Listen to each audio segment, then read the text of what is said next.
Hey everybody, I'm Halsey back, and today we're going to be talking about the newest Halsey album, The Great Impersonator. I saw that a lot of people haven't been seeing my community posts, so let me know about that. But generally, I'll sometimes post about an album or a video I'm kind of coming up on, and what I want to talk about through these main channel videos. And yeah, I still don't really know how to feel about this album. Before I get too deep into it, though, I mentioned it once before on the beginning of the video, but my name is Nightmare Kelp Street. Make YouTube main channel videos and shorts pretty regularly, so check in for that. I know I've been staggering out shorts this past week or so, but I've just been busy with work and I'm doing taxes today and stuff like that, so just general things around I gotta do. I usually make music content on this channel. Sometimes I'll make content over like movies that like the Halsey movie I covered earlier this year. If I Can't Have Love, I Want Power. It was a musical movie themed to her last album, and it was pretty good. So I highly suggest going back and watching that movie as well. If you have the time, go watch the movie, then watch my review on it, so we have like our own perspectives on how we felt about the movie.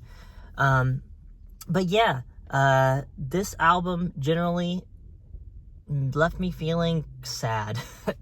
I think that's where I'm going to kind of start this out on, is that it's generally a very sad album, and I wouldn't be surprised if after this we don't hear another Halsey album or a lot of Halsey material for a good few years to come, because it just really shows off how emotional and raw and just like how she's been trying to hide the facade of feeling good but just can't push it anymore. But one more thing I'll get into before I continue fully get into the video. I've seen that majority of people on the channel who watch the channel aren't subscribed, so just remember to like, comment, subscribe. Let me know what you're listening to, or how you're feeling about, content like this on YouTube in general, like about like music reviews, new music coverage, stuff like that. This album, as I'm covering it, came out 3 days ago, so October 25th. It's currently the 28th as I record this, and I'll probably upload it the same day just because I want to kind of get more on, not overthinking a video and put it out. I made a video early this year on Removal of Big Ideas, and then just never edited it, and then so it never got uploaded. If I ever do dig it up, I'll kind of just put it up on the channel at some point. But yeah, I don't really know how to start with this review. It's the first one in a while that, if you read by the title as well, I'll probably title this something like "This Halsey Album Broke Me," or how the newest Halsey album broke me. And it did. My fiance Jenny was riding around with me when listening to the album, because she's been following Halsey with me for a few years. She was always been big into Trent Reznor from 9 Inch Nails, and how he produced the last Halsey album. So we were both really excited for this one.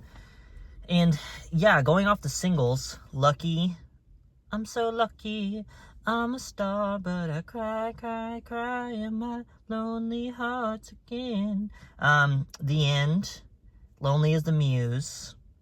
I'm pretty sure Ego is the other big single. Lucky and The End are still my favorites off of this album. If I go track by track, we'll start with song number 1, Only Girl Living in LA. It's very bold and very raw decision to open your album with like a over 6 minutes long song. Very bold because it's hard to keep viewer retention with a song that long at the very beginning. But this was a good song. I liked it. I definitely feel like, as Jenny said, this is a song that will grow on me as I continue listening to the album. But I don't like... I'll wait till the end of the review to kind of talk about this, but I don't know how much I'm going to be listening to this album in full, because it's such a hard listen. It's a very emotional, like, almost made me cry multiple times trying to get through it once type listen. We've got 18 songs. 10 minutes of that is just The Only Girl Living in LA, and I'm pretty sure Dog Years is also pretty long. Yeah, if I remember correctly. But we got about 4 or 5 minutes of that first song kind of coming in very slow, kind of but trotting along, but layering itself as it goes on, with like either more vocals or more instrumentals going on in the background, and she's talking about how she's been and how she feels like she's one of the only real people she can really trust, or only girl like the title, Only Girl Living in LA. She's like, I feel like I'm the only real person around here. And the last minute is this really noisy, like kind of cacophony of noises, kind of coming around and building up into the next song, Ego, which is one of my favorites on the album. Still love this song. It gets a little more smoother from there. We get kind of at the very last minute of Only Girl, we get an up for a minute. Then we get stay in that high for about Ego. Then we go back down with Dog Years, kind of talking about how in Dog Years I feel so old. I feel like I'm aged being in this industry. And then we get what becomes a reoccurring type of skit on the album, Letter to God, 1974. We'll see multiple songs on this album called like Letter to God 74, 1983, 1998. And as it levels on, it kind of just like continues building across a theme of somebody writing a letter to God, either praying about like how this first one, praying like, please God, take care of my son while he's in the military. If I got the translation of this correct, I'm pretty sure I got it on the first listen, but on second, third listen or so, I'll kind of start absorbing like if I missed anything or if a different meaning than what I initially interpreted, you know. But I'm pretty sure the song Letter to God 1974 was about how a mom writing a letter to God about take care of my son while he's in the military, I hope he comes home safe, I love him, all that. And then we go into song number 5, which is one of the catchiest ones, but also one that like is a bit sad when you really think about the context of what she's talking about here. It's like, is it love or a panic attack? And you're like, oh my God, are you okay, girl? Like, is everything going all right? And then we go to song number 6, The End, which was the first song, the lead single dropping from this album. I was surprised that The End wasn't the last song, but hearing it now, I understand why. But just by this first 6 songs alone, we're already building a theme about how she's talking about how Halsey's talking about their being with this partner, and the partner's not treating them right, making them feel like they're lesser than. And that's why it eventually builds to Is It Love or a Panic Attack by song number 5. And then song number 6 kind of builds across like, this is the end, like we need to end this relationship. Which then transitions over into I Believe in Magic, which is another kind of pick up after we've been down for a while. You could call Panic Attack a bit of a medium pickup, like of like bringing the energy back a little bit by the chorus and like the verses, because it has beat wise, there are multiple songs on here that are very bubblegum poppy, where it's like, you know, it's all upbeat. It's like the beat itself makes you feel good, but the lyrics are very much in contrast to what the beat is giving you. And a lot of this album is like that, just in ways that get heavier than I expect, especially on the B side. I Believe in Magic starts bringing it back up again, to kind of be like, okay, you know, I believe in magic, I believe in love, I believe that things are going to be okay. And then we get cut back for our skit of Letter to God 1983. I'm pretty sure my interpretation of this song was talking about like writing a letter to God. I hope I don't die from these from injections. I'm pretty sure it gives a few allusions to like AIDS, like the AIDS epidemic in 1980s, which is a pretty crazy call to on this album when it's been talking about relationships the whole time. To really have these interjections of like talking about like they mentioned at one point in the song talking about like injections and like strapping up, and I'm like, oh, they're talking about like the heroin injections and like drug addiction and getting AIDS, like people get AIDS in the 80s from like used needles and things like that. I'm pretty sure this is what this song is alluding to. Then we get a bit more of a comeback back up on song number 9 with Hometown, which I put on my road trip playlist recently because I was like, oh, this is one of the few on this album I could bring out of context, and it doesn't hit as such a somber way in context to this album, because it's all about like, I don't have a reason to go back to my hometown, but I'm going to anyways, which I thought was like, that was really cute, you know. I visited my hometown for the first time in years last December. I'm going to be visiting it, road tripping again this December. So a little October, November, just a little over a month or two. So this is a great time to road trip. Like if you're road tripping to visit your hometown for like Thanksgiving or something, this is a good song, great song for that. Then song number 10, I Never Loved You. Coming into it, I was like, just off the title, I was like, oh, that's a hit to the heart. But it has 2 different meanings in this song. The first verse is about how Halsey is like, I never loved you in vain, talking to their child, being like, when I die, give my money away to somebody who needs it, and clothes, and make sure to take care of yourself, live at your means and all that. And then the second verse talking about this bad toxic partner, where they're like, the father of their child, being like, I never loved you in vain, even past the bad things, I never loved you in a bad way, which I really like the double approach to that, and how you can split it into both meanings here, and it still makes sense on what she's talking about. But yeah, this brings me around to a topic I hadn't addressed in the album so far. There's a lot of talk about death, especially from the first song, even from the jump on the first song, Allbirds. There's a lot of talk about, like, I'm gonna die, how I feel like death is coming, thinking about what happens after my death. Like, it really hurts after a while, and you're like, this isn't an easy listen. And it's one of the first albums on this channel that I'm very conflicted on, where, like, I really, really like this album. I am not looking forward to listening to it again. And that I'm really at odds with that, because, like, out of context, some of these songs are like some of my favorite songs of the year. But it's just such a somber, sad, slow, plodding, creeping listen that it like, I cannot say I don't like this album. That's what's conflicting about it. It's just that it's hard. It's a really hard, difficult listen. And it's probably the most difficult listen I've heard to all year. Yeah. We go on track number 11, Darwinism.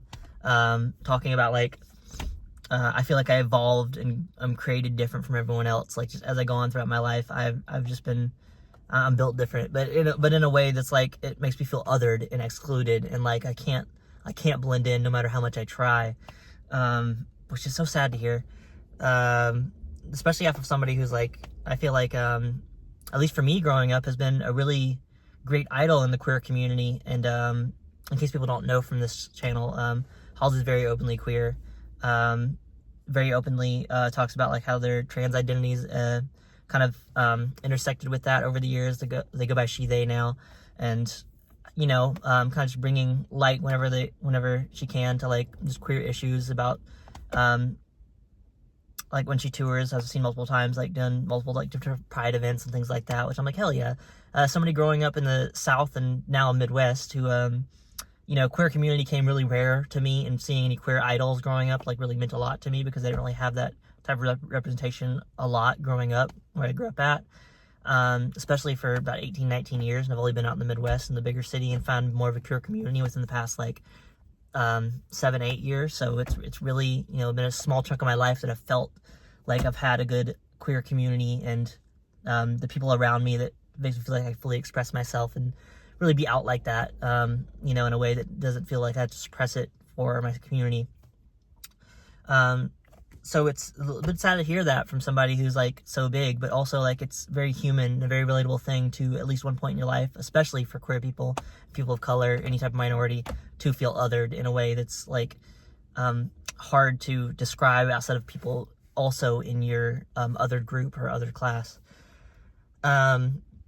But we push on to what is probably one of my favorite 2 songs on the album. Lonely is the Muse. It's a very, like, punk rock song that really builds onto itself in the first minute, 2 minutes or so, until that last minute or so, where you get, like, a really big, hefty guitar come in, and Holly's really going in this, like, rock star type image on this song. Like, it's really, even the tone, like, the topic of it being, like, somebody who's, like, a muse, but like, it builds into Darwinism as well. Like, it builds on top, these tracks really build on top of each other, where they're like, I feel othered, but the otherness is what helps with my art. And yeah, there's definitely times growing up where I've, like, written poetry or songs where I'm like, I feel like those particular type of experiences do come into my songs, and that's one of the type of things I think is really great about art, is that it's a great way to translate and really hone in feelings that you don't have any other way to really translate to people. And I even I've thought of for years now, how YouTube videos are like a form of art for some people, where they're like, you know, it takes time and effort to create and do things like this, and edit and make what you feel like you want to make for your channel. And art just comes in so many different forms that I'm like, yeah, when you really get into an art form, you bring your own personal experiences into creating that. So I think this song is gorgeous, one of my favorite songs of the year. Then we go into a great 2-song stretch that is also super, super sad, probably the saddest stretch on the album. Arsonist, very slow, minimalist song, but she's talking about, like, the arsonist burns down the world, he can't feel his own flames at his feet. And I'm like, And it really ends last 30 seconds to a minute with her talking about, like, have you ever thought about dying? Have you ever thought about what it'd be like after you're dead? Have you, like, it's just like a spoken word point where it's like she really just drops the facade of like even a song and just like speaks at you about how like how things she thinks about when she's like when I'm sad or depressed or down. This is the kind of thoughts I have, and I want you to reflect with me while we have this moment, like in the interlude. At the interlude, at the end of Arsonist, at least, like it's like it creates like its own little pocket right before the next song. Life of the Spider. And this was a song that I really felt like started to break me, where I was like almost crying by the end of it and just really just getting down, because like the Life of the Spider is all about this song where she's like, you treat me like a spider. I'm just hanging from the ceiling in your kitchen, and like I'm just a pest to you. Like you don't want me around, and like I even feel like at times like if I would die, if I would kill myself, which comes up multiple times in this album, which also really hit deep for me as someone who's dealt with like self-harm and being institutionalized in the past for suicidal thoughts and things like that. That like she brings up like if I felt like I would die around you or kill myself around you or anything like that, like I would just be another problem for you to deal with. Even post my death, I'd just be a problem, which hurts so bad, but also very sadly relatable experience for being like a toxic relationship in the past, and how you feel like you're just a problem to somebody. I'm glad not to be there currently, and if you are, highly recommend you trying to find a safe way out of the relationship you are in. This will be my kind of public PDA, public service. PSA, yeah, public service announcement. PDA is like we need public displays of affection.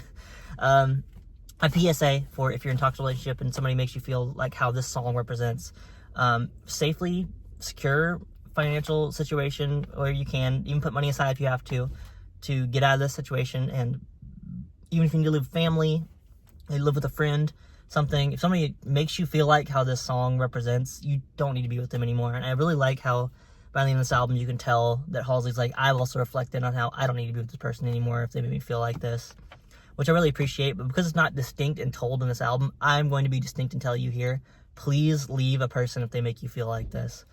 And then track number 15, we'll move on from that one because it's very minimalist, stripped back, but the core of it just is this piano and her just really going at it about how she feels worthless in the situation.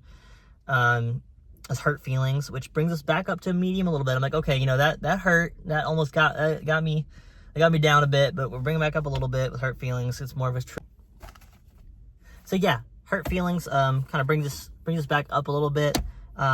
Great song, not my favorite, but a great song. And then we head into what is one of my other two favorites outside of Lonely as a Muse. I'm so lucky, I'm a star. Highly recommend go and watch the music video. It was a pretty incredible song, one of the main singles leading up to it. But yeah, the chorus also kind of gives you the hints of what comes on this, where she's like, but I cry with my lonely heart. If everything's so good, why can't I sleep at night? Like really just kind of hinting at it through the chorus and through the singles about how bad she's really been and been hiding it. And she's like, the biggest lie of my career was not telling people I wasn't okay.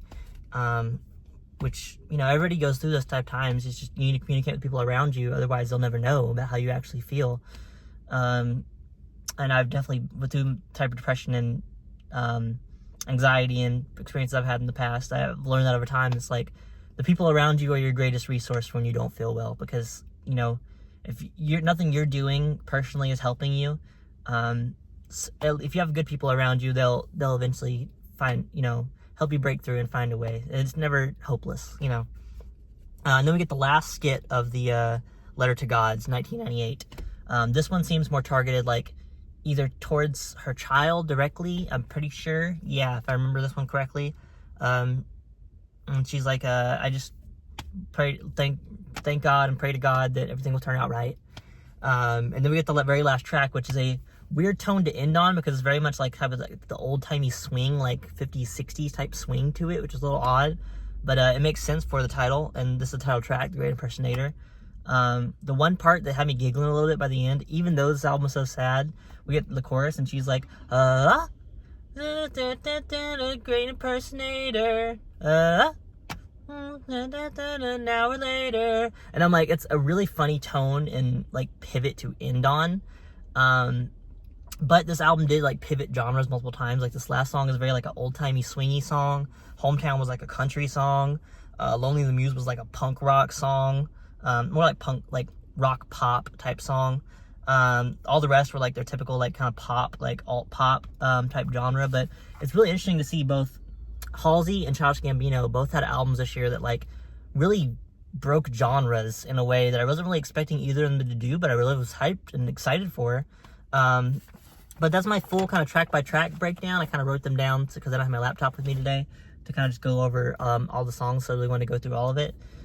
But yeah, I'm still left with this kind of aching feeling after listening to this album for the first time that has me reluctant to listen to it for a second time. And this is the first album on this channel at all that has me feeling this very specific type of way. So I really wanted to get to it fast and kind of document how I've been feeling hearing this for the first time. But what did you think about it? I make these videos to kind of, you know, not only show off new music, that I want to bring the attention to not only just subscribers, but anybody that wants to stop through and listen to my little mouth talk. What have you heard the newest Halsey album? Have you listened to Halsey at all? What do you think about her previous albums? At this point in the video, I'll say again to remember to like, comment, subscribe, comment what you thought about this album or what you think I should cover in the future, whether newer or older. I'll cover it if you comment it. I've done it before. I'll do it again. Yeah, I'm kind of just leaving this album with. I noticed that I stopped giving the numbered rankings on these album reviews a few videos ago, and like I don't know, I don't really quantify music by like a traditional ranking system like I see like Needle Drop and other people do. Like I'm like, you know, if I like the album, I like it. If I don't, I don't.